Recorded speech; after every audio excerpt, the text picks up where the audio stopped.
mentioning, you guys can derive a form, right, that kind of gets you in a direction that you're trying to go in. So for example, you guys might also find the pencil. So this was kind of a letter G, right? You could do something that could be a star.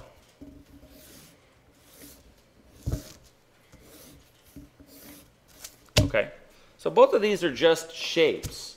This one's curvilinear, this one is straight. In and of itself, this is not sufficient to make a polygonized folded object, but the process of converting this to polygonal forms is where you can, you can start to make the transition. So for example, we'll start with this letter G. And actually what I think I'm going to do is make a bigger one. All right.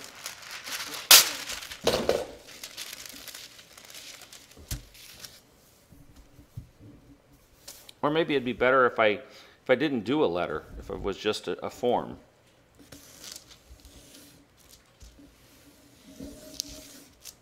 Okay, so it still looks sort of like a G, but it's not exactly a G, so it's just kind of this form that I've created. And so what I want you guys to see is how this can be translated into a series of polygons. Okay, so I'm going to take this and put it over top of it.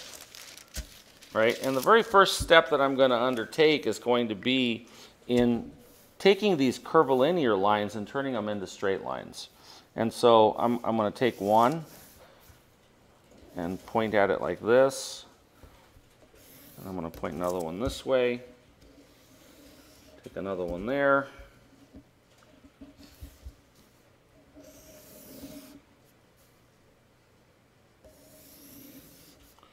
All right, and so do you guys see the relationship between these two shapes? So you see how this one is basically that one turned into straight, smooth lines? Yeah? Okay, so that kind of takes you through the first step, right, of taking something and turning it into the beginnings of a polygonal form. So the next thing that we're going to do is actually start to look at how this thing might translate into a polygonal element. Okay, so I might start to look at this as potentially kind of creating a shape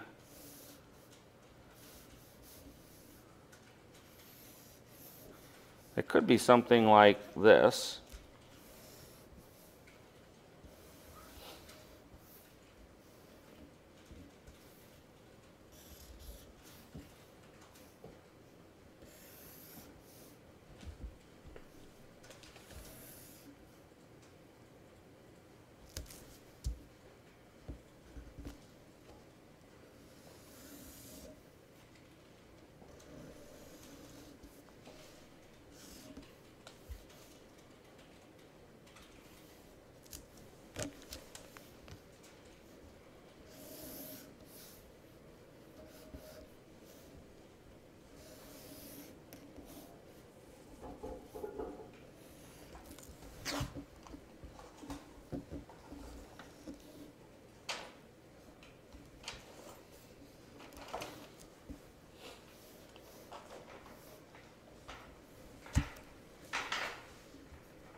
And so that starts to kind of create these series of polygons, but it still isn't quite working to create the joints and stuff that need to be created. And so I'm going to basically kind of use that one as a stepping stone to trying to create something that we can use. You can see how I've taken lines and I've converted them into sort of polygons, right? But that in and of itself will not fold. That basically is sort of a flat cutout. So now at this next step, what I'm going to do is I'm going to start to think of it in terms of transitioning from one line to the next. So as an example, right, I have a line here and a line here. And if I need to transition between those two with a fold, then part of what I have to do is I have to find the bisecting angle that's halfway between these two. So that'll be the first thing. And I think maybe I'll do that with red.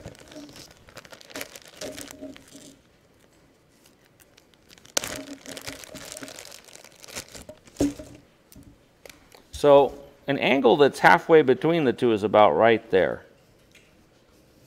Right? So that distance or that angle and that angle are pretty close to the same, not exact. Right? So the next thing that I've got to do is to find a perpendicular line to that one. And so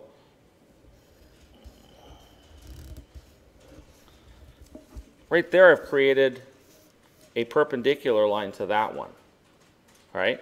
So now if I create a polygon using that line to come to that point, right? I also have a wall element. And that wall element can be used to create the next piece underneath it. And so I'll take another piece of this and set it down over top of it. Okay.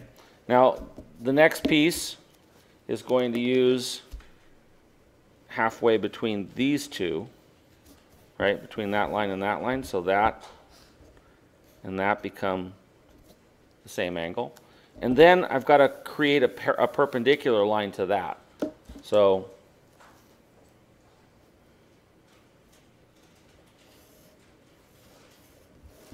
there's the perpendicular line, and what I have to do is I have to connect this one to these.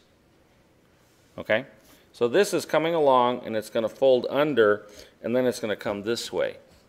And that in turn can either fold down or fold up and go in a different direction. But what I'll do is I'm going to link this corner to this one.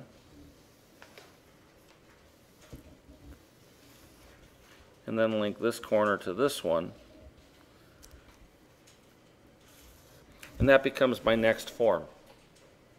Okay? So I'm only going to take this out through 3 iterations so that you can see how it translates to cut board. So here's my next thing.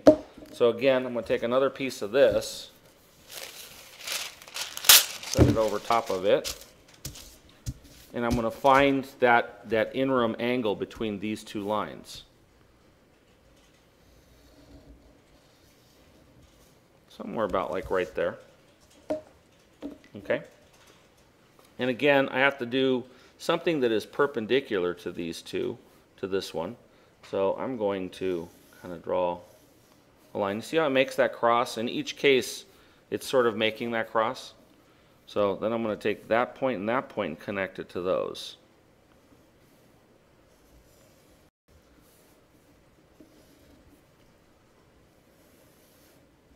And I think what I'll do just to clarify things is I'm going to fatten up where the wall is.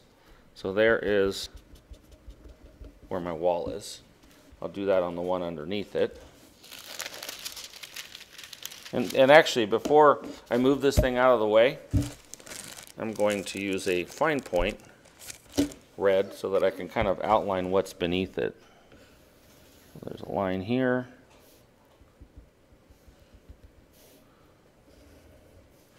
And there's another line here.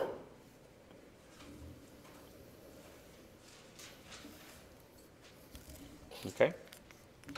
So there's my top form. Next I'll do this one.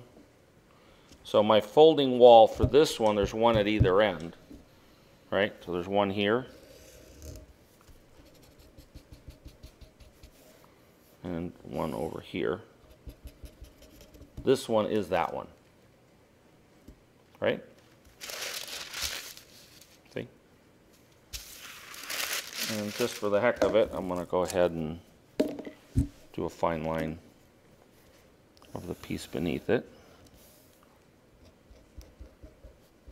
So what I'm drawing for you guys right now, or what I'm doing, is showing you a process, right? An invented process for creating one of these folded pieces. Right, so there's that. That's number, I'm going to call this 2. This one we'll call 3.